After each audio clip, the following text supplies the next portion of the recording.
કમર ઉપર બસ છે. આપણે બધા હોળી કરી ને હોળી ધૂળેટી બધા રમ્યા ને સરસ. તો આપણે હોળી પ્રગટાઈ હતી તમારે બધાને દર્શન કરવા ગયા હતા બધા ગયા હતા ને? તો હોળીમાં શું તમે આમ નાખ્યું હતું હોળીમાં?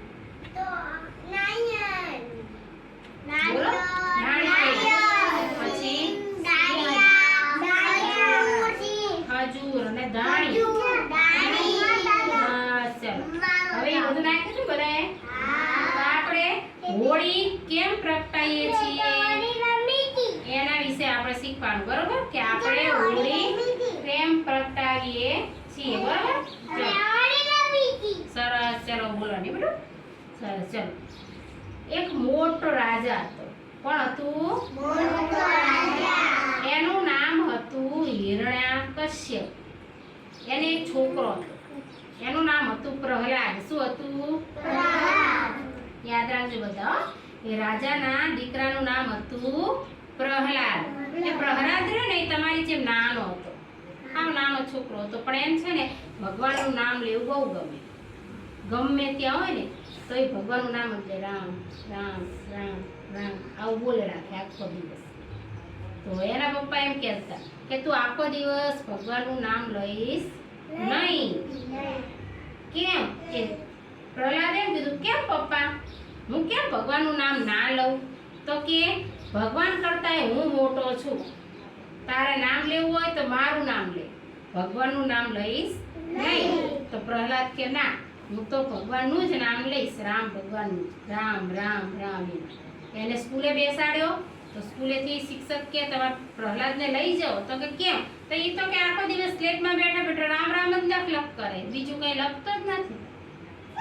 કેમ? તો કે પ્રહલાદને રામ ભગવાનનું નામ લેવું બહુ ગમતું હતું એટલે. તો એ બહુ નામ લેતો તો પછી તો એના પપ્પા ખીજાણા. જે રાજા હતો એ ખીજાયો. એ શું કે મારા છોકરો નથી જોતો, જા મોટા ડુંગર ઉપરથી તેને નીચે પછાડો, ભલે એ મરી જાય કે, પણ એ મારે જોતો નથી. તો બધા સૈનિકો પ્રહલાદને પકડી લઈ ગયા, મોટા ડુંગર ઉપર ચડાયો. ત્યાંથી શું કર્યું? ધક્કો માર્યો. પણ તોય પ્રહલાદ તો રામ રામ રામ એવું બોલતો હતો. એને કશું થયું નહીં, એને વાગ્યું પણ નહીં. અને પ્રહલાદ તો પાછો આવ્યો ઘરે. તેમ પપ્પાએ જોયું કે લે આ તો પાછો આવ્યો. તો સૈનિકોને કે આને લઈ જાઓ અને એક થાંભલો ગરમ કરો લોખંડનો. એ લોખંડના થાંભલા ઉપર આને ક્યાં બહાર ભરાવો, ગરમ ગરમ થાંભલા ઉપર. કે બધા સૈનિકો કે સારું ચલો અમે જઈએ એમ. તો લોખંડનો થાંભલો બહુ જ ગરમ કર્યો. એને પછી પ્રહલાદને શું કે તું હવે આને બહાર ભર. તો પ્રહલાદ કે કઈ આગળ તઈ તો કે રામ રામ રામ એમ કરતા કરતા વાત કરી. પ્રહલાદને કશું થયું નહીં. હવે રાજા કે મારે શું કરવું? આ પ્રહલાદને હું કઈ રીતે મારું? તો એક રાજાની બેન હતી, એનું નામ હતું હોળિકા. શું નામ હતું? હોળિકા.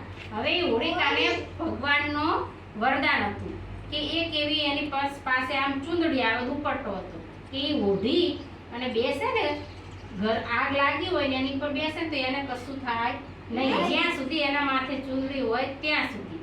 તો પછી રાજા કે બહેન હોળિકા એ કામ કરને. તો કે શું?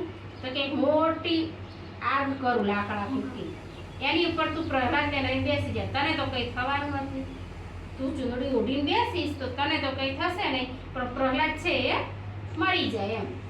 તો હોળિકા કે કઈ વાંધો નહીં. તો જો અહીંયા ચિત્રમાં છે હોળી સળગાઈ છે મોટી બધી, અને એની અંદર બેઠા છે ને એક બેન, એ હોળિકા છે. અંદર ખોડામાં બેઠો એ પ્રહલાદ છે. કોણ છે? પ્રહલાદ. હોળિકા કે કઈ વાંધો નહીં ભાઈ, તમે કહો છો તો હું આ સળગતી હોળી ઉપર બેસી જાઉં, સળગતી આગ ઉપર બેસી જાઉં. તો એ આગ ઉપર હોળિકા આમ કરીને બેસી ગઈ, માથે ચૂંદડી ઓઢી. ચૂંદડી હોય તો જ એમને કંઈ ના થાય. તો ચૂંદડી ઓઢીને બેસી ગયા અને ખોડામાં બેહાર્યો ભક્ત પ્રહલાદને. પ્રહલાદ તો કે રામ રામ રામ. પણ એક એવો જોરદાર પવન આવ્યો તે હોળિકાની માથેથી ચૂંદડી ઉડી ગઈ. પછી તો હોળિકા ભડભડ ભડભડ કરીને હળગવા માંડી. પણ પ્રહલાદને કશું થયું નહીં. કેમ કે કોનું નામ લેતો તો? ભગવાનનું. તો પ્રહલાદને કશું જ ના થયું. અને હોળિકા શું થયું? હોળિકા હળગી ગઈ અને મરી ગઈ. પછી તો ભગવાન કે હવે આને કંઈક તો કરવું જ પડશે. તો એના પપ્પા એને મારવા માટે બહુ જ પ્રયત્ન કરતા હતા. ત્યારે એકવાર ભગવાન સાક્ષાત આયા અને રાજાને ભગવાને શું કર્યા? મારી નાખ્યો. હા, અને ભક્ત પ્રહલાદ છે એ હંમેશા ભગવાનનું નામ લેતો રહ્યો. શું નામ લેતો તો? રામ. રામ. તો આપણે બધા કેવું બનવાનું? કોના જેવું બનવાનું? પ્રહલાદ જેવું કે રાજા જેવું? રાજા જેવું બનવાનું કે પ્રહલાદ જેવું? હા, પ્રહલાદ જેવું બનવાનું. કોના જેવું બનવાનું? પ્રહલાદ જેવું. ખબર પડી છે બધાને? હા. તો આપણે રોજ સવાર સાંજ ભગવાનની શું કરવાની? પ્રાર્થના કરવાની. બરોબર? ચલો તાળી પાડો.